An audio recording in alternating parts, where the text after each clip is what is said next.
Galaxy News Hour live. निर्वाचन आयोगले छोटो समयमै देशभरका लागि मतपत्र छाप्छ। समयमै मतदान केन्द्रसम्म पुर्याउँछ। गाडीबाट नपुग्ने ठाउँमा हेलिकप्टरबाट ओसार्छ। मतपत्र नपुगेका कारण अहिलेसम्म कुनै पनि चुनाव रोकिएको छैन। अर्थात् जतिसुकै दुर्गम भेगमा पनि राज्यले चाह्यो भने यस्ता आवश्यक सामग्री समयमै पुर्याउन सक्छ भन्ने यसबाट देखाउँछ। तर देशका दुर्गम भेगका कतिपय विद्यालयमा पाठ्यपुस्तक पुगेका छैनन्। शैक्षिक सत्रको पूर्वार्ध किताब बिनै बिताएका बालबालिका अझै कहिले किताब पाउँछन् भन्ने कुराको जवाफ राज्यका कुनै निकायसँग छैन। अर्थात् दुर्गम भेगका विद्यार्थीको अवस्था हेर्ने हो भने देशमा शिक्षा मन्त्रालय भन्ने निकाय नै छ कि छैन भन्ने अवस्था छ। म्यादी शिक्षा मन्त्रीको त के कुरा हो र? अझ चुनावका उम्मेद्वारहरू भोट माग्न समेत हेलिकप्टर प्रयोग गर्छन्। स्वयं प्रधानमन्त्री पत्नी आरजू राणा देउवाले डडेलधुरावासीलाई सार्वजनिक रूपमै भनिरहेका छन्, कम्तीमा हेलिकप्टर चढेर आउन सक्नेलाई भोट हाल्नुहोस्। तर यहाँ बालबालिकालाई पाठ्यपुस्तक दिने कुरा कसैको प्राथमिकतामा छैन। न सत्तामा हुनेहरूले चासो दिएका छन्, न त विपक्षीले नै यसलाई मुद्दा बनाएका छन्। अहिले विपक्षमा हुनेहरू पनि सत्ताको स्वाद पर्याप्त लिइसकेकाले उनीहरूसँग आम नागरिकका वास्तविक समस्यालाई चुनावी मुद्दा बनाउने नैतिक बल नै नभएको देखिन्छ। नयाँ र स्वतन्त्र भनिएका दल र उम्मेद्वारहरूले पनि यी सीमान्त समुदायका वर्षेनीका समस्यालाई मुद्दाको रूपमा देख्न सकेका छैनन्। आम नागरिकका आधारभूत सरोकारप्रति नै बेसरोकार बस्नेहरूले जनताका लागि राजनीति गर्छु भनेर पनि किन भन्नु?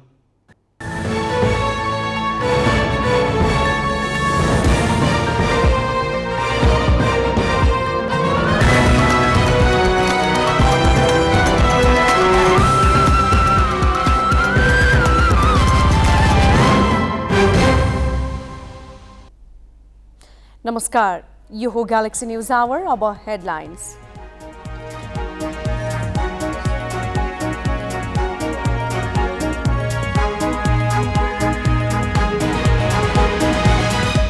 विशेष अदालतका न्यायाधीशमाथि अख्तियारको गम्भीर प्रश्न। कानुन र प्रमाणै नहेरी फैसला गरेको आरोप। 4 महिनाभित्र भ्रष्टाचारका 121 मुद्दा सर्वोच्चमा पुनरावेदन। शैक्षिक सत्र सकिने लाग्दा समेत कर्णालीका हिमाली जिल्लामा पाठ्यपुस्तक पुगेन। हेलिकप्टरमा मतपत्र ओसार्न सक्ने राज्य, किताब ढुवानीमा उदासीन। विज्ञ भन्छन् तिनै तहका सरकार दोषी। 150 सीसी भन्दा बढी क्षमताका मोटरसाइकलमा आयात प्रतिबन्ध लगाउँदा 2 व्यापारिक घरानालाई लाभै लाभ। सीमित व्यापारी पोस्ने सरकारी नीतिको बोझ उपभोक्तामाथि। विश्वका शीर्ष नेताहरू इजिप्टको शर्म अल शेख शहरमा भेला। जलवायु परिवर्तनका असर न्यूनीकरण गर्न सामूहिक प्रतिबद्धताको आवश्यकतामा जोड। र बागमतीसँग बराबरी खेल्दै मध्य प्रदेश पहिलो पटक प्रधानमन्त्री कप क्रिकेटको सेमिफाइनलमा। कर्णालीलाई 5 विकेटले हराएर सुदूरपश्चिमको सान्तोना जित।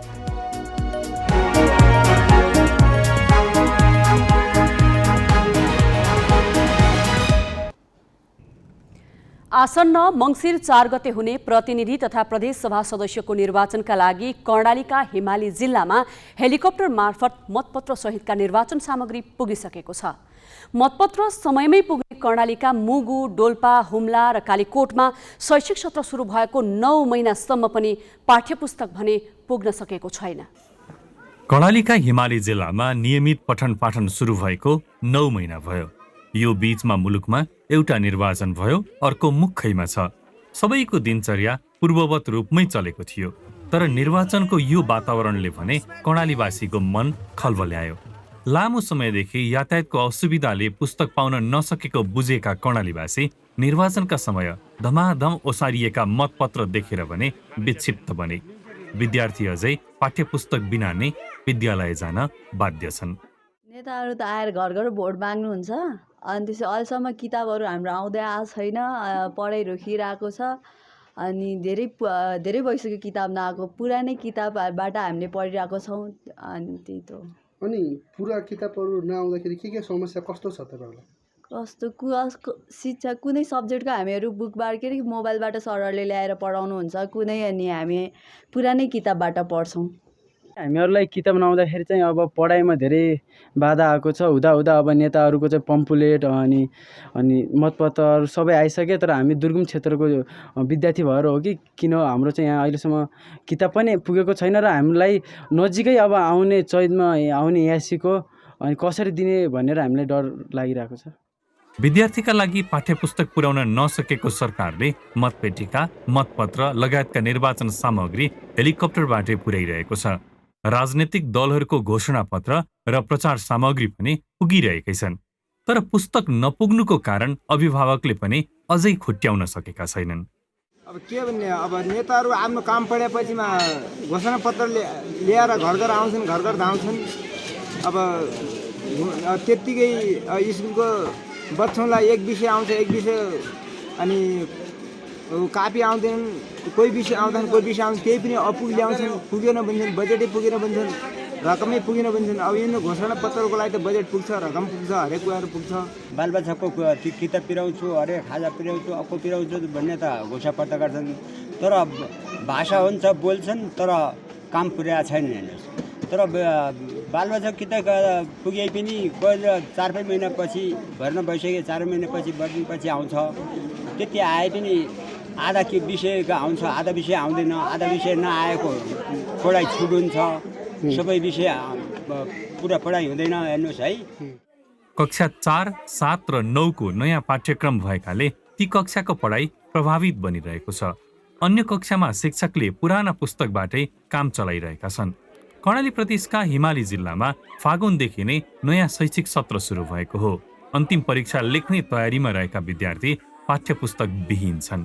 आखिर सरकारले इच्छायो भने पुस्तक पनि त ढुवानी सम्भव रहेछ, तर किन चाहँदैन सरकार कर्णालीका सबै जिल्लामा पुस्तक पुर्याउन? ग्यालेक्सी फोकेका लागि मुगुबाट कमल विक्कको रिपोर्ट। सरकारले पुस्तक उत्पादन र वितरणका लागि भिन्न भिन्न निकायलाई जिम्मेवारी दिए पनि समयमा पुस्तक नपुग्दा पढाइ प्रभावित हुने समस्या नयाँ होइन। हरेक वर्ष निम्ति नै यस समस्याको समाधान के हो र यसको उपाय के हुन सक्ला भनेर ग्यालेक्सी संवाददाता मिलन बुढाथोकीले शिक्षाविद प्राध्यापक विद्यानाथ कोइरालालाई सोधेका छन्। राज्यले नहेरिया किन भन्दाखेरि दुर्गम क्षेत्रमा कसरी पुर्याउने भनेर भनी सोध्नुपर्ने हो, सोचेनन्। त्यसपछि शिक्षकले नहेरिया हो, किनभने विद्यालयले त किताब आ छैन भनेर भनेपछि त कहाँ गएर पाइन्छ त्यो त खोज्नु पऱ्यो नि त। त्यो शिक्षकको काम हो, नभए पालिकामा गएर भन्नु पऱ्यो, पालिकाको काम हो। किनभने विद्यालय त उसको जिम्मा हो भने त पालिकामा गएर सबै शिक्षकहरूले चाहिँ गएर भन्नु हुँदैन, त्यो किसिमको नगरिया पनि हो। अब त्यसैले गर्दाखेरि म के देख्छु भने शिक्षकको पनि उत्तिकै कमजोरी हो, पालिकाको पनि उत्तिकै कमजोरी हो, सङ्घीय सरकारको पनि उत्तिकै कमजोरी हो, साझाको पनि उत्तिकै कमजोरी हो। किनभने पुर्याउनु पर्छ नि त, ठेक्का ल्यायो भने त देशैभरिलाई। किताब जम्मै नेटमा हालेको छ अहिले, पाठ्यक्रम पनि नेटमा छ, त्यसपछि गएर किताबहरू पनि नेटमा छ।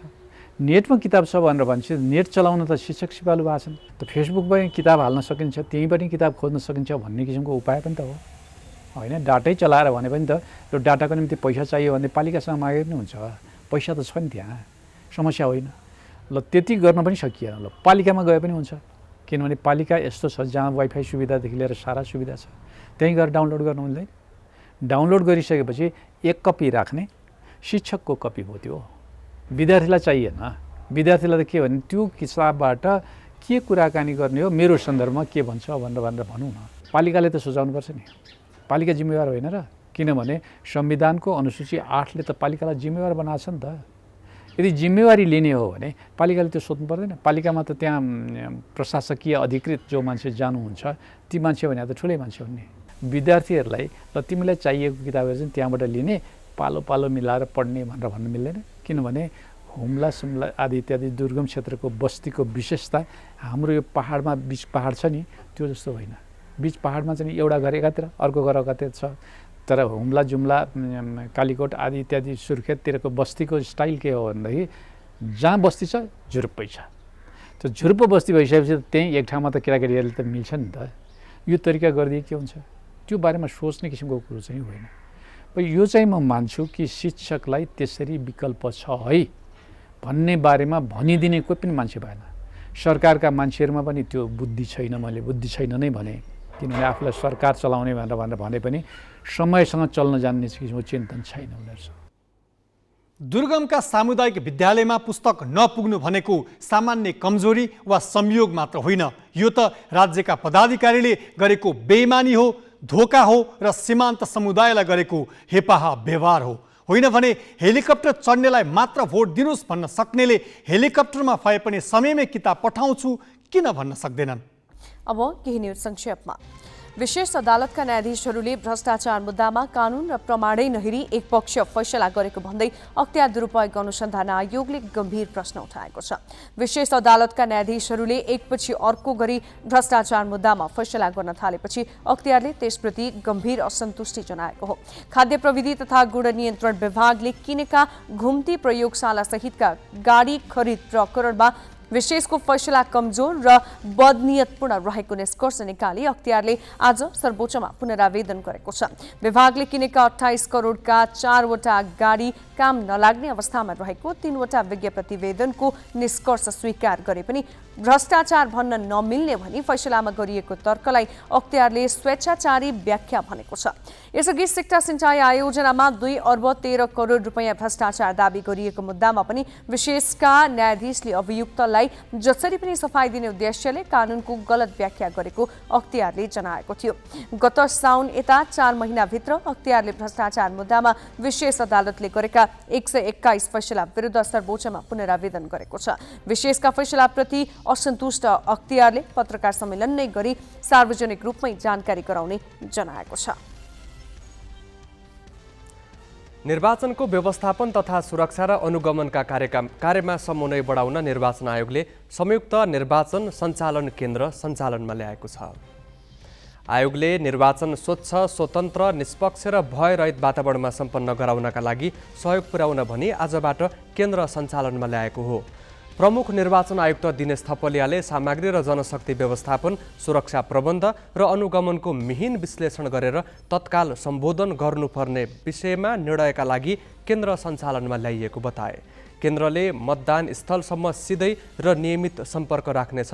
आयोगले आजदेखि विकट पहाडी जिल्लाका मतदान केन्द्रहरूमा कर्मचारी खटाउन थालेको छ। खटाइएका कर्मचारी सम्बन्धित स्थलमा पुगे नपुगेको जानकारी लिने काम पनि केन्द्रले गर्नेछ। राष्ट्रपति विद्यादेवी भण्डारी आइसल्यान्ड प्रस्थान गरेकी छन्। महिला राजनीतिज्ञको विश्वव्यापी सञ्जाल वुमेन पोलिटिकल लिडर्स कार्यक्रममा सहभागी हुन राष्ट्रपति भण्डारी आज आइसल्यान्ड प्रस्थान गरेकी हुन्। उनलाई त्रिभुवन अन्तर्राष्ट्रिय विमानस्थलमा उपराष्ट्रपति नन्दबहादुर पुनले विदाई गरे। त्यसअघि सेनाको एक टुकडीले सम्मान गारत अर्पण गरेको थियो। राष्ट्रपतिले छोरी उषा किरणलाई पनि भ्रमणमा लगेकी छन्। परराष्ट्र मन्त्रालयका अनुसार राष्ट्रपति भण्डारी कार्तिक 26 गते स्वदेश फर्किने तालिका छ। अब घर दैलो सम्बन्धी सामग्री नवराज पाण्डेबाट। काठमाडौँ उपत्यकाभित्र भएर पनि निकै दुर्गम मानिने ललितपुर निर्वाचन क्षेत्र नम्बर 1 भूगोलका हिसाबले पनि निकै ठुलो छ। चुनाव सकिएपछि उम्मेदवारहरू पनि बिरलै पुग्ने यो क्षेत्रका बासिन्दा आफूलाई दलहरूले भोट बैंकको रूपमा मात्रै प्रयोग गरेको गुनासो गर्छन्। अहिले देशैभरि घर दैलोदेखि आमसभासम्मका चुनावी गतिविधि हुँदा यहाँ भने उम्मेदवारहरू पुगेका छैनन्। गोदावरी नगरपालिकाको 12वटा वडा तथा कुञ्जेश्वम, महाङ्काल र बागमती 3 गाउँपालिका रहेको यो क्षेत्रका बासिन्दा अझै विकास र अन्य आधारभूत सेवा पर्खिरहेका छन्। घर दैलोमा ग्यालेक्सी अन्तर्गत आज हामी देखाउँछौँ ग्यालेक्सी टिमले ललितपुर निर्वाचन क्षेत्र नम्बर 1 मा गरेको घर दैलो।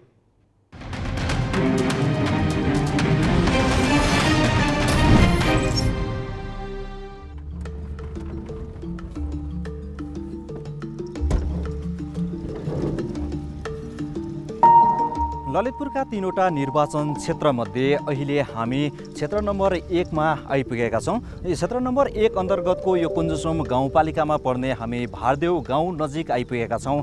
हामी यस गाउँका अथवा यस ठाउँका स्थानीयले अब चुनिएर आउने जनप्रतिनिधिसँग के कस्ता अपेक्षा गरेका छन् भनेर उनीहरूको भनाइ सुन्नेछौँ र हामीले यो सँगसँगै यसअघि गत वैशाखमा भएको स्थानीय तहको निर्वाचनबाट चुनिएका जनप्रतिनिधिले अब सङ्घ र प्रदेशमा चुनेर आउने जनप्रतिनिधिसँग के कस्ता विषयमा अपेक्षा गरेका छन् भनेर पनि उनीहरूसँग पनि कुराकानी गर्नेछौँ।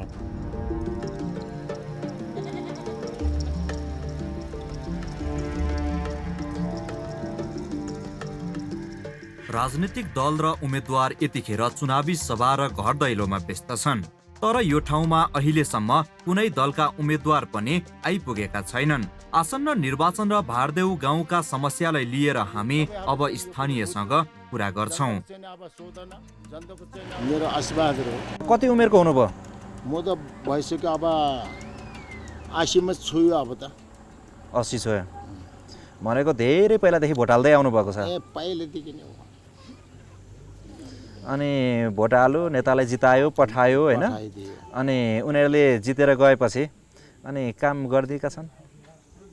काम त गर्न त गर्छ, कोहीले गर्छ कोहीले गर्दैन। अब त्यही हो, नेता कुरो चाहिँ नि तपाईँको चाहिँ धेरै हुन्छ। आफ्नो भोट खानुको लागि म यसो गर्छु उसो गर्छु भने पछि चाहिँ नि फर्केर पनि आउँदैन।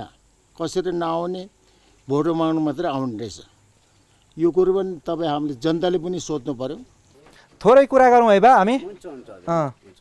यहाँको शुभ नाम चाहिँ के पर्यो? मेरो रोल्दो गोले। रोल्दो गोले। यहीँको हुनुहुन्छ? हजुर यहीँको। कति सालदेखि भोट हाल्दै हुनुहुन्छ तपाईँ? धेरै भयो है भोट हालेको त? भोट हालेको त धेरै भयो नि त हजुर। उमेर कति वर्ष भयो? 66 वर्ष भयो। 66 वर्ष भनेपछि पञ्चायत कालदेखि भोट हाल्दै आउनु भएको छ? पञ्चायत कालदेखि हालेको। अनि त्यो बेला भोट माग्न आउने बेला नेताहरूले के भन्थे? अनि भोट मागेर जितेर गइसकेपछि गाउँमा नेता फर्केर आउने गरेका थिए कि थिएनन्? के छ यहाँतिर? कोही त आउँछ, कोही त फर्केर पनि आउँदैन। भोट हालेपछि आउँदैन कि जित्याउँछ। अनि चुनावको मुखमा के भन्दै भोट माग्दै आउँछन्? यस्तो आउँछु, बाटो खोलिदिन्छु, के भन्छ के भन्छ भन्ने त भन्छ नि त।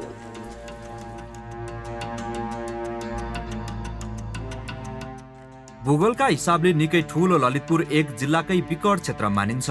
यो क्षेत्रमा महाङ्काल, बागमती र कुञ्जेसोम गाउँपालिका तथा गोदावरी नगरपालिकाका 12 र 14 नम्बर बाहेकका ओडा पर्छन्। गाउँपालिकामा सडक पूर्वाधार भरपर्दो छैन। गाउँपालिका कार्यालय पुग्ने सडक नै कालोपत्रे हुन सकेको छैन।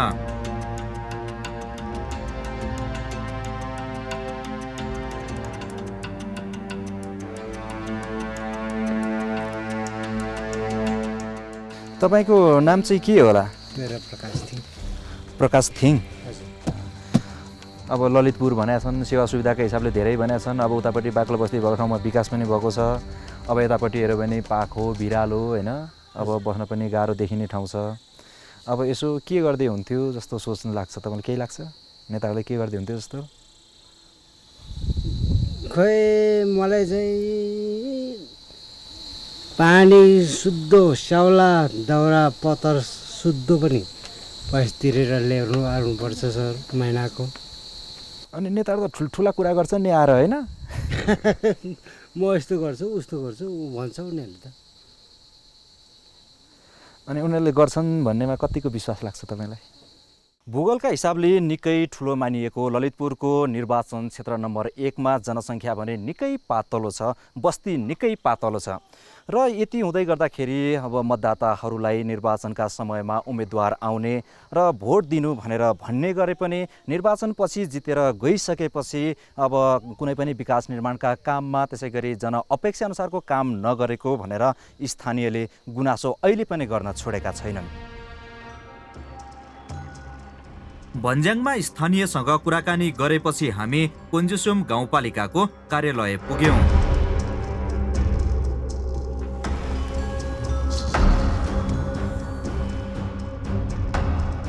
ललितपुर जिल्लाको निकै दुर्गम मानिने कुञ्जेसोम गाउँपालिकाको कार्यालयमा हामी आइपुगेका छौँ। स्थानीय तहका जनप्रतिनिधिले के कस्तो आशा र अपेक्षा गरेका छन् त? कुञ्जेसोम हजुरहरूले देखिहाल्नुभयो, भूगोलको रूपमा यो कर्णालीको रूपमा चित्रण गर्नुभयो, केही फरक पर्दैन।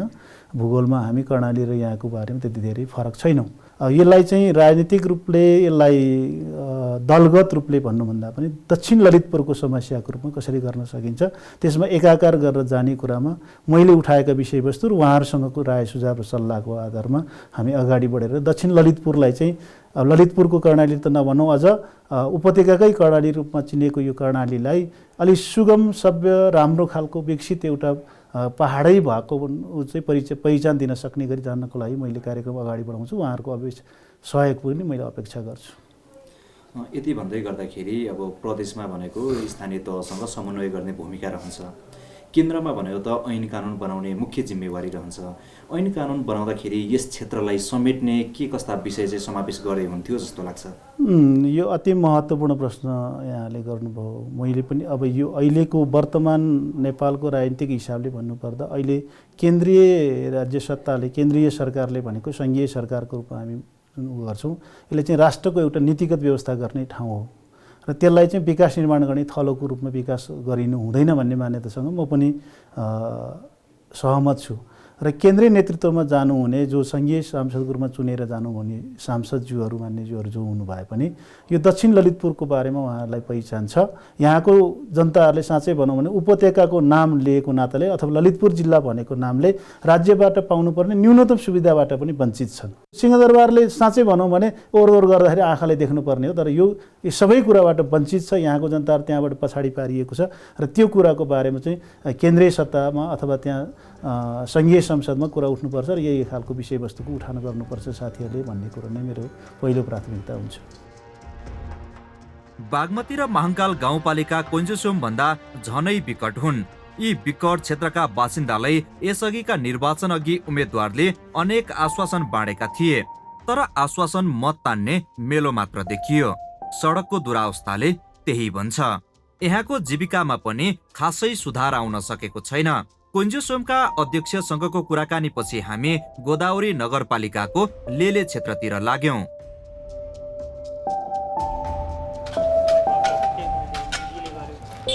नमस्कार है हजुर, नमस्कार। हामी चाहिँ ग्यालेक्सी टेलिभिजनबाट यसो गाउँघरमा चुनाव कतिको लाग्यो हजुरहरूसँग कुराकानी गरौँ भनेर यस्तो छिरियो। हजुरको शुभ नाम चाहिँ? बच्चु सिंजापते भन्नुभयो। मैले चाहिँ अब यो ठाउँका लागि अब योभन्दा अगाडि भोट माग्न आउँदाखेरि नेताहरूले के कतिको आश्वासन बाँडेका थिए, कतिको पुरा गरे, तपाईँले के कसरी हेर्नु भएको छ थोरै भनिदिनुहोस् न। छैन, यहाँ योभन्दा अगाडि एकजना अब नाम नेताको नलिउँ होइन, एबिसिडी जसले जिते पनि जिते गए, जितेपछि आजसम्म आउनु भयो। हजुरको शुभ नाम चाहिँ? मेरो चिनियाराम सिलवाल। अब यता नजिकै स्वास्थ्य चौकी त्यसै गरी विद्यालयहरूको अवस्था चाहिँ के छ? स्वास्थ्य चौकीको अवस्था ठिक छ। यहाँ पिएचसी छ हाम्रो प्राथमिक स्वास्थ्य केन्द्र र विद्यालयमा म आफै शिक्षक पनि भयो होइन, म आफै पनि यही सरस्वती माविमा के अरे शिक्षक छु। अनि त्यसपछि शिक्षाको अवस्था त +2 सम्म सञ्चालन भएको छ, ब्याचलर चाहिँ सञ्चालन गर्नु बाँकी छ। अब यहाँको अरू आर्थिक हिसाबमा चाहिँ यहाँ संस्थाहरू छन्, बैङ्कहरू त्यति सञ्चालन भएको छैन होइन। ललितपुर उपत्यका भित्रै पर्ने भए पनि 1 नम्बर क्षेत्रवासीले विकासको अनुभव गर्न पाएका छैनन्।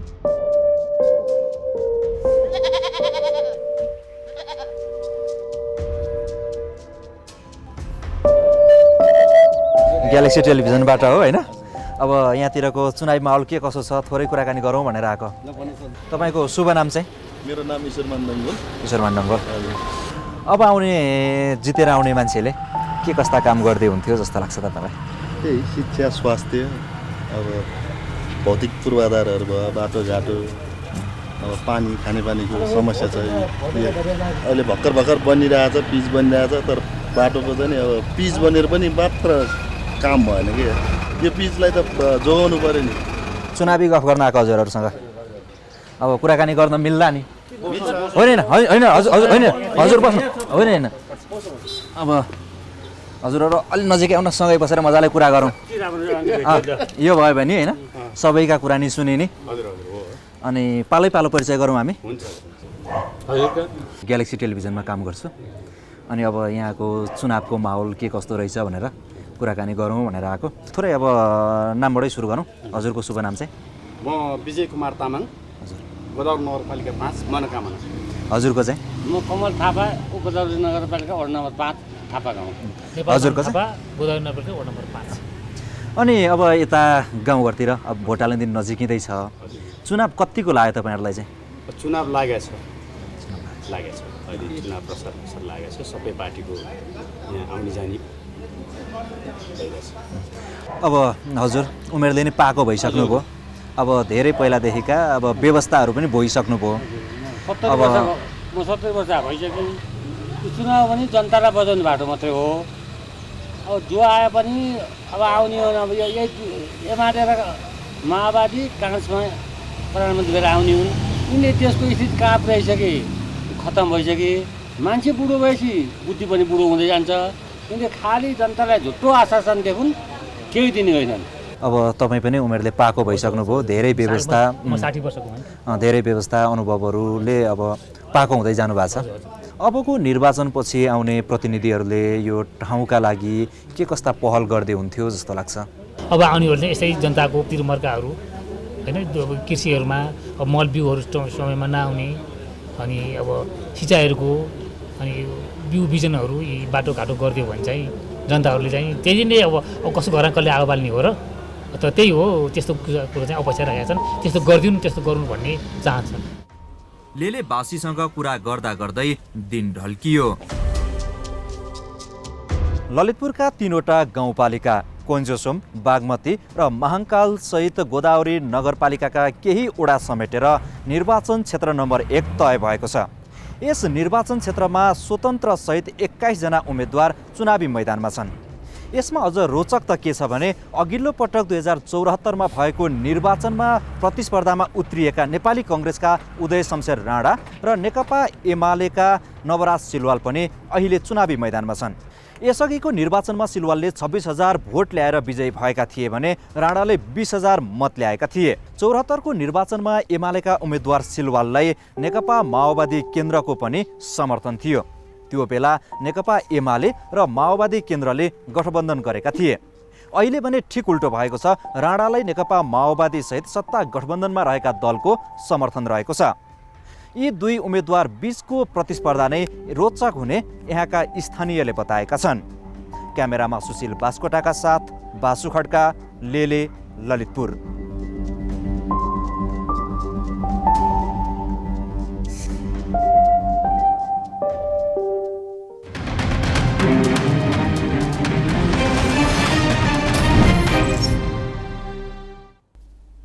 अब केही न्यूज संक्षेपमा। विश्वका शीर्ष नेताहरू संयुक्त राष्ट्र संघीय 27औं सम्मेलन COP27 का लागि इजिप्टमा भेला भएका छन्। बेलायतका प्रधानमन्त्री ऋषि सुनक, युरोपेली आयोगकी अध्यक्ष उर्सुला von der Leyen, संयुक्त राष्ट्र संघका महासचिव एन्टोनियो गुटेरेस लगायत विश्वका नेताहरू शर्म अल शेख शहरमा भेला भएका हुन्। सम्मेलनलाई सम्बोधन गर्दै बेलायतका प्रधानमन्त्री सुनकले स्वच्छ विकासका लागि विश्वव्यापी मिशन सञ्चालन गर्नुपर्नेमा जोड दिएका छन्। बेलायतकै पूर्व प्रधानमन्त्री बोरिस जोन्सनले शून्य कार्बन उत्सर्जन प्रतिबद्धतामा कमजोर नहुन आह्वान गरेका छन्। संयुक्त राष्ट्रसङ्घले COP26 पछि पृथ्वीको तापक्रम घटाएर उत्सर्जनमा कटौती गर्ने प्रगति दुर्भाग्यपूर्ण रूपमा अपर्याप्त भएको बताएको छ। राष्ट्रसङ्घका महासचिव गुटेरेसले जलवायु परिवर्तनका कारण भइरहेको असरलाई न्यूनीकरण गर्न सामूहिक प्रतिबद्धताको आवश्यकता औल्याएका छन्। भारतका विदेश मन्त्री एस जयशंकर 2 दिने भ्रमणका लागि आज रूस पुगेका छन्। इन्डोनेसियामा एक सातापछि सुरु हुने G20 सम्मेलनको पूर्व सन्ध्यामा भारतीय विदेश मन्त्री जयशंकर रूस पुगेका हुन्। भारतले गत महिना रूसबाट सबैभन्दा धेरै पेट्रोलियम पदार्थ भित्राएको र G7 का सदस्य मुलुकले रूसलाई आर्थिक रूपमा कमजोर पार्न चाहेको पृष्ठभूमिमा जयशंकरको भ्रमणलाई निकै चासोका साथ हेरिएको छ। उनले रुसी समकक्षी सर्गेई लाभरोभ लगायत नेताहरूसँग भेटवार्ता गर्ने तालिका छ। भेटवार्तामा द्विपक्षीय मुद्दाका साथै विभिन्न क्षेत्रीय र अन्तर्राष्ट्रिय घटनाक्रममा विचार आदान प्रदान हुने भारतीय विदेश मन्त्रालयका प्रवक्ता अरिन्दम बागचीले जानकारी दिएका छन्। जयशंकरले आज उप प्रधानमन्त्री एवं व्यापार मन्त्री डेनिस मान्तुरोभसँग पनि भेटवार्ता गर्नेछन्। उनले राष्ट्रपति भ्लादिमिर पुटिनसँग भेट गर्ने नगर्ने बारे भने केही खुलाइएको छैन। उत्तर कोरियाले अमेरिका र दक्षिण कोरियालाई संयुक्त अभ्यास बन्द नगरे कडा कदम चाल्ने चेतावनी दिएको छ। कोरियाली प्रायद्वीपको पूर्वी तटमा अमेरिका र दक्षिण कोरियाको 5 दिने संयुक्त हवाई सैन्य अभ्यासप्रति आपत्ति जनाउँदै उत्तर कोरियाली सेनाले कडा कदम चाल्ने चेतावनी दिएको हो। संयुक्त सैन्य गतिविधि जारी राखे थप शक्तिशाली क्षेप्यास्त्र प्रहार गर्ने उत्तर कोरियाको चेतावनी छ। उत्तर कोरियाली सेनाले दिगो, दृढ र अपरिहार्य सैन्य उपायका साथ जवाफ दिने बताएको छ। उत्तर कोरियाले लगातार ब्यालिस्टिक क्षेप्यास्त्र प्रक्षेपण गरेपछि अमेरिका र दक्षिण कोरियाको वायुसेनाले संयुक्त रूपमा ठूलो सैन्य अभ्यास गरेका थिए। उत्तर कोरियाले 5 दिन अघि एकै दिन 23 वटा ब्यालिस्टिक क्षेप्यास्त्र प्रक्षेपण गरेको थियो। अब निर्वाचन सम्बन्धी थप सामग्री साजना तामाङबाट। स्वच्छ निष्पक्ष निर्वाचन गर्ने जिम्मेवारी पाएको निर्वाचन आयोगका पछिल्ला निर्णय एकपछि अर्को गर्दै विवादमा पर्दै आएका छन्। खास गरी निर्वाचन आचार संहिता कार्यान्वयनका सिलसिलामा गरेका निर्णयहरूका कारण यो शक्तिशाली संवैधानिक निकाय आलोचित भइरहेको छ। आफ्नो संवैधानिक दायरा र प्राथमिकता पनि ख्याल नगरी लिएका कतिपय निर्णयमा त आयोग आफै टिक्न नसकी पछि हट्नुपर्ने अवस्था आएको छ। नेकपा एमालेका उम्मेद्वारलाई जोडेर समाचार प्रकाशित गरेको भन्दै एक अनलाइनलाई शनिबार प्रष्टीकरण सोधेको निर्वाचन आयोग त्यस निर्णयमा 2 दिन पनि टिक्न सकेन।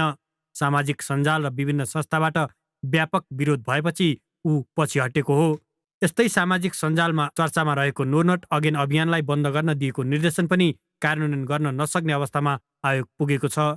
आइतबार आयोगको निर्णय कार्यान्वयन नगर्न सर्वोच्च अदालतले अल्पकालीन अन्तरिम आदेश जारी गरेको छ भने आयोग स्वयं पनि सभ्य भाषामा नो नट अगेन भन्न पाइने भनेर लचिलो अभिव्यक्ति दिएको छ। उमेरले बुढा भइसकेका र पटक पटक पद र शक्तिमा पनि पुगिसकेका नेतालाई यो चुनावमा भोट नदिएर हराउनुपर्छ भन्ने यस अभियानको उद्देश्य हो। यसमा आयोगले शक्तिशाली नेताको प्रभावमा परि निर्देशन दिएको आरोप लागेको छ। तर आयोगले भने आफ्ना हरेक निर्णय कानुन र निर्वाचन आचार संहिताको मर्म र भावनामै रहेर गरेको दावी गर्न भने छाडेको छैन। प्रथम विभिन्न संयन्त्रहरू प्रयोग गरेको छ र त्यसबाट चाहिँ सूचनाहरू सङ्कलन गर्ने, उजुरी सङ्कलन गर्ने त्यो गरिरहेको छ र त्यसका आधारमा आयोगलाई जुन निर्वाचन आचार संहिता तथा निर्वाचन कसुर तथा सजाय ऐनले सजाय गर्ने अधिकार जुन प्रदान गरेको छ त्यसको चाहिँ त्यो अनुसार गइरहेको छ। त्यसो त आयोगका अरू पनि कतिपय निर्णय अदालतबाट निष्क्रिय भएका छन् जसबाट संविधान र कानुनको दृष्टिमा उसका निर्णय कमजोर छन् भन्ने देखाउँछ। आयोगले आफैले गरेका कतिपय निर्णय आफै फिर्ता लिन बाध्य हुने र अदालतबाट समेत विरुद्धमा आदेश आउने क्रमले उसको निर्णय क्षमता समेत प्रश्न उठेको छ।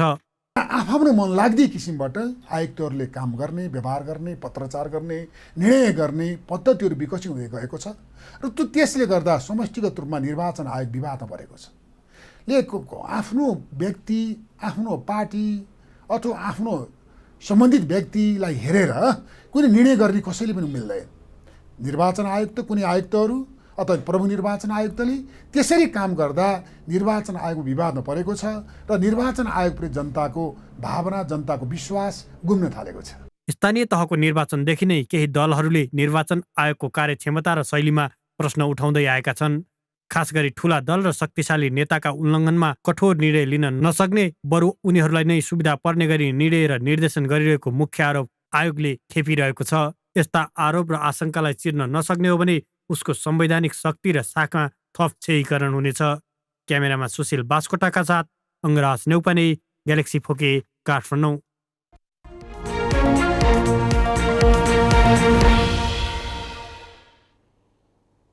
नेपालमा ओखर र फलफुलमा एसियाली विकास बैंक एडिबीले लगानी गर्ने भएको छ।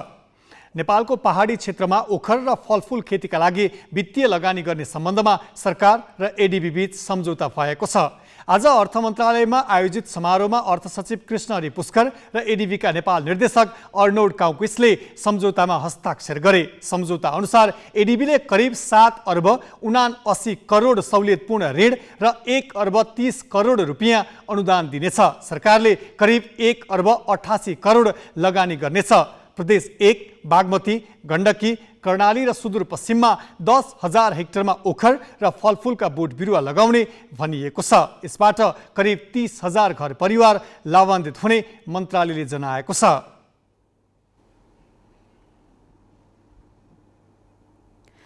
सरकारले नेपालमै एसेम्बल गर्ने प्रयोजन बाहेक गएको वैशाखदेखि 250 सीसी भन्दा बढी क्षमताका मोटरसाइकल आयातमा प्रतिबन्ध लगायो।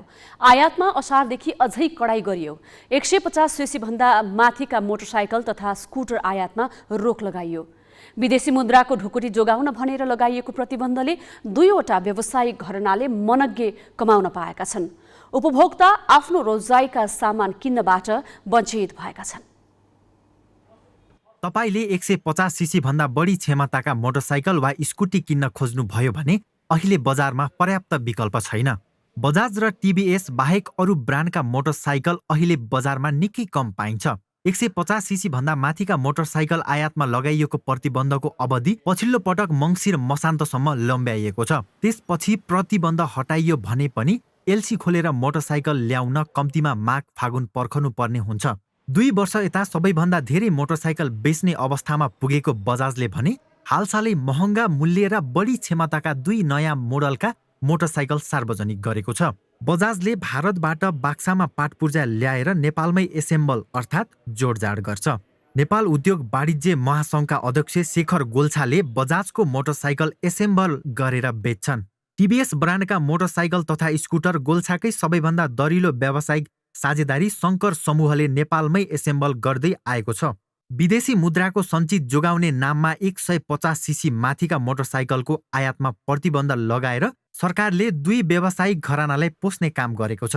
अर्कातिर उपभोक्ताले आफ्नो रोजाइका सवारी साधन पाउन सकिरहेका छैनन्। 150 सीसी भन्दा बढीको 2 पाङ्ग्रे सवारी साधन आयात गर्न नमिल्ने भनेर सरकारले जुन नीति ल्यायो, गत वर्षको यो 3 महिना श्रावण भाद्र आश्विनमा प्रायः दसैँ यसपालि आश्विनमै परेको छ। तुलनामा हेर्ने हो भनेदेखि झन्डै 60% बिक्री घटेको अवस्था छ अहिले। त्यो चाहिँ यामाको मात्र नभएर पुरा इन्डस्ट्री नै तपाईँको खुम्चिएको अवस्था छ अहिले। 2 पाङ्ग्रे सवारी नेपालमा ठूलो प्रतिस्पर्धाको व्यवसाय हो। 2 पाङ्ग्रे सवारी सबैभन्दा धेरै 150 सीसीको बिक्री हुँदै आए पनि योभन्दा बढी क्षमताका सवारी साधनको बिक्री पछिल्ला वर्षमा बढ्न थालेको छ। अहिले 150 सीसी भन्दा बढी क्षमताका 2 पाङ्ग्रे सवारीको बजार हिस्सा 15% हाराहारीमा छ।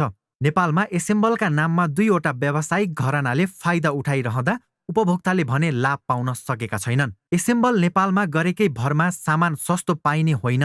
व्यापारीका अनुसार तयारी मोटरसाइकल भन्दा एसेम्बलका लागि पाटपुर्जा आयात गर्दा एक गोटामै 3 देखि 5 हजार भारु महँगो पर्छ।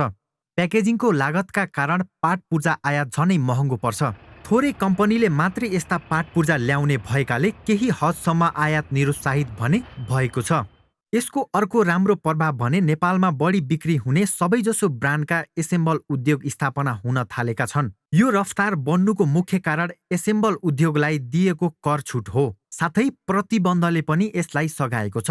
तर नेपालमा एसेम्बल भएका कतिपय सवारी साधनको गुणस्तरलाई लिएर प्रश्न उठ्न थालेको छ। क्यामेरामा सुशील बास्कोटाका साथ अमृत केसी, ग्यालेक्सी फोके, काठमाडौँ। नेपालमा 2 दर्जनभन्दा बढी ब्रान्डका 100औं मोडलका मोटरसाइकल र स्कुटर बिक्री गरिँदै आइएको छ। गत आर्थिक वर्षमा 2,75,300 मोटरसाइकल र स्कुटर बिक्री भए। त्योभन्दा अघिल्लो वर्ष 3,44,490 वटा 2 पाङ्ग्रे सवारी बिक्री भएका थिए। यो वर्ष भने चाडपर्वका बेला समेत बिक्री 60%ले घटेको छ। 2 वर्ष यता होन्डालाई उछिनेर सबैभन्दा ठुलो 2 पाङ्ग्रे सवारी ब्रान्ड बनेको बजाजका मोटरसाइकल हंसराज हुलासचन्द एन्ड कम्पनीले बेच्छ। आर्थिक वर्ष 2077-78 मा 92,000 भन्दा बढी मोटरसाइकल बेचेको गोल्छा अर्गनाइजेसनको यो कम्पनीले गत वर्ष 69,461 वटा मोटरसाइकल बेच्यो। अघिल्लो वर्ष होन्डाको 62,300 मोटरसाइकल तथा स्कुटर बेचेको ज्योति समूहको स्याकर ट्रेडिङले गत वर्ष 64,500 भन्दा बढी बिक्री गर्यो। नेपाल उद्योग परिसङ्घका अध्यक्ष विष्णु अग्रवाल यमाहाका सवारी बेच्छन्। उनको एमएसडब्ल्यू इन्टरप्राइजेस 2 वर्ष अघि 56,000 भन्दा धेरै सवारी साधन बेच्ने चौथो स्थानमा थियो। गत वर्ष बिक्री 50,200 मा झर्यो। तर पनि यमाहा तेस्रो स्थानमा उक्लियो। 1.5 वर्ष अघिसम्म तेस्रो ठुलो ब्रान्ड रहेको टिभीएसलाई शङ्कर ग्रुपको जगदम्बा मोटर्सले ठुलो प्रयासका बावजुद अघि बढाउन सकेन। यो ब्रान्डका मोटरसाइकलको बिक्री 71,000 बाट घटेर गत वर्ष 44,423 मा झर्यो। भारतको सबैभन्दा ठुलो ब्रान्ड हिरो नेपालमा 5औं स्थानमा छ। ज्योति समूहकै नेपाल जर्नल मार्केटिङले बेच्ने यो मोटरसाइकलको बिक्री 37,000 बाट गत वर्ष 30,678 मा झर्यो। एमबी दुगर समूहको विवेक अटोमोबाइल्सले भेस्पा अप्रिलाको स्कुटर बेच्छ। यो ब्रान्डका स्कुटरको बिक्री पनि झन्डै 9,000 बाट घटेर 7,000 मा झरेको छ। दुगरबाट गत वर्ष मात्रै व्यवसाय खोसेको त्रिवेणी समूहले अल्फा अटोमोटिभ मार्फत रोयल इनफिल्डका सवारी नेपाल भित्र्याउँछन्। प्रिमियम मोटरसाइकल बेच्ने यो कम्पनीको बिक्री पनि 7,000 बाट घटेर 6,000 मुनि झरेको छ। विशाल ग्रुपको सुजुकीले नेपालमा सुजुकीका मोटरसाइकल तथा स्कुटर बेच्छ। पछिल्ला 2 वर्षको तथ्याङ्क हेर्दा नेपालमा सुजुकीको बिक्री 5,000 बाट 1,440 मा झरेको देखिन्छ। जावा, हार्टफोर्ड लगायत अन्य करिब 1.5 दर्जन ब्रान्डका 2 पाङ्ग्रे सवारी पनि नेपालमा बिक्री हुन्छन्। यस्ता ब्रान्डको बिक्री भने स्थिर जस्तै देखिएको छ। 2 वर्ष अघि 3600 सवारी साधन बेचेका विभिन्न ब्रान्डले गत वर्ष 3300 भन्दा धेरै बेचेको तथ्याङ्क छ।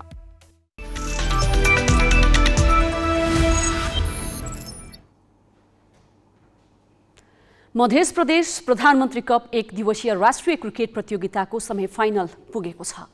बागमती प्रदेशसँग बराबरी खेलेको मधेस 5 अङ्कसहित सेमी फाइनलमा प्रवेश गरेको हो। समूह विजेताको टुङ्गो भने मधेस र प्रहरी बीचको खेलबाट लाग्नेछ। त्रिवी मैदानमा आज पहिले ब्याटिङ गरेको मधेसले 46 ओभर 2 बलमा सम्पूर्ण विकेट गुमाउँदै 190 रन बनायो। रोहन बिकेले सर्वाधिक 63 रन बनाए। सूर्य तामाङ र नन्दन यादवले 3-3 विकेट लिए। जवाफमा 191 रनको लक्ष्य पछ्याएको बागमती 49 ओभर 2 बलमा 190 रनमा समेटियो। पृथु बास्कोटाले 40 र रित गौतमले 32 रन बनाए। बागमतीलाई जिततर्फ डोर्याएका 9 क्रमका ब्याट्सम्यान सूर्य तामाङ 28 रनमा बाहिरिए। उनी बाहिरिँदा बागमतीलाई 3 रन आवश्यक थियो, तर 2 रन मात्र बनाएकाले खेल बराबरीमा सकिएको हो। अर्को खेलमा सुदूरपश्चिमले कर्णाली प्रदेशलाई 5 विकेटले हराएको छ। मुलपानी मैदानमा पहिले ब्याटिङ गरेको कर्णालीले 38 ओभर 1 बलमा सबै विकेट गुमाएर 150 रन बनायो। अर्जुन घरतीले सर्वाधिक 70 रन बनाए। नारायण जोशीले 4 र हेमन्त धामीले 3 विकेट लिए। 151 रनको लक्ष्य सुदूरपश्चिमले 29 ओभर 4 बलमा 5 विकेटको क्षतिमा पूरा गर्यो। गजेन्द्र बोहराले सर्वाधिक 41 रन जोडे। सुदूरपश्चिमको यो सान्तवना जित हो। यी दुवै टोली यस अघि नै प्रतियोगिताबाट बाहिरिसकेका छन्। ब्राजिल विश्वकप फुटबलमा सर्वाधिक सफल देश हो। उसले 5 पटक उपाधि जित्यो। विश्वकपका अहिलेसम्मका सबै अर्थात् 21वटै संस्करण खेल्ने एकमात्र देश हो ब्राजिल। तर उसले सन् 2002 पछि भने विश्वकपको उपाधि जित्न सकेको छैन। विश्वकपमा आफूले खेलेका 67% खेलमा सफलता प्राप्त गरेको ब्राजिल यसपालि युवा खेलाडी सहित कतार जाँदैछ। ब्राजिलले विश्वकपका 21वटा संस्करणमा 109वटा खेल खेल्यो। ती मध्ये 73 वटा अर्थात् 67% खेल जित्यो। ऊ सन् 1958, 1962, 1970, 1994 ब्राजिल 6औं पटक विश्व विजेता बन्न यसपालि युवा खेलाडी सहित कतार जाँदैछ। प्रशिक्षक टिटेले टोलीमा युवा खेलाडीलाई प्राथमिकता दिएका छन्। ब्राजिलको टोलीमा रहेका खेलाडी मध्ये अधिकांश इङ्ग्लिस प्रिमियर लिग र स्पेनिस ला लिगा खेल्छन्। रियल मड्रिडका अट्याकर विनिसियस जुनियर रोड्रिगो, बार्सिलोनाका रफिना, आर्सेनलका स्ट्राइकिङ पार्टनर ग्राभियल जेसस र मार्टिनेली, न्यूकासलका मिडफिल्डर ब्रुनो, म्यान्चेस्टर युनाइटेडका प्रतिभाशाली विङ्गर एन्टोनी र टोटनहमका फरवार्ड रिचार्लिसनलाई टिटोले टोलीमा राखेका छन्।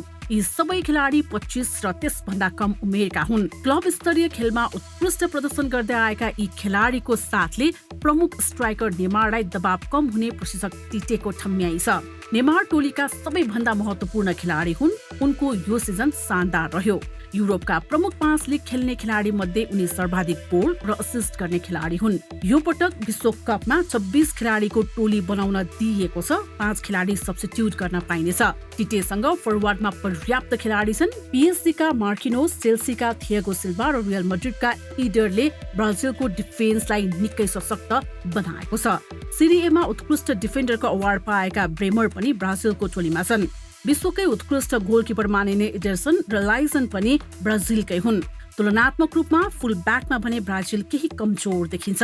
युरोपका लिगमा उत्कृष्ट प्रदर्शन गर्दै आएका युवा खेलाडीहरूको वर्चस्व रहेको कारण ब्राजिललाई कतार विश्वकपको प्रमुख दावेदार मानिएको छ। समूह जीमा ब्राजिलले सर्बिया, क्यामरुन र स्विजरल्यान्डसँग प्रतिस्पर्धा गर्नेछ। युवा खेलाडीले ब्राजिललाई 6औं पटक विश्व विजेता बनाउँछन् बनाउँदैनन्, त्यसको लागि खेलको नतिजा कुट्नुपर्नेछ।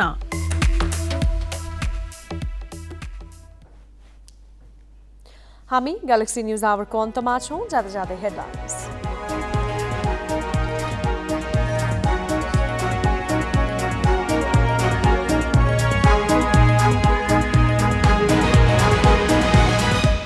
विशेष अदालतका न्यायाधीशहरूमाथि अख्तियारको गम्भीर प्रश्न। कानुन र प्रमाणै नहेरी फैसला गरेको आरोप। 4 महिनाभित्र भ्रष्टाचारका 121 मुद्दा सर्वोच्चमा पुनरावेदन।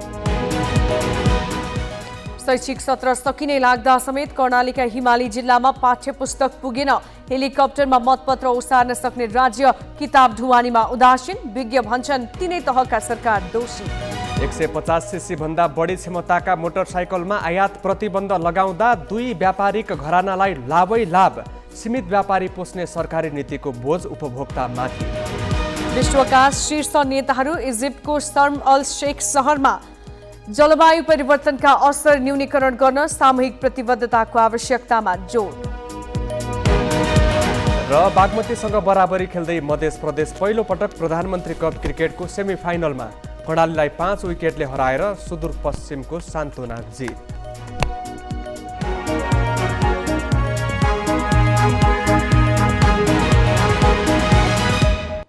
आजलाई ग्यालेक्सी न्युज आवर सकियो। नमस्ते।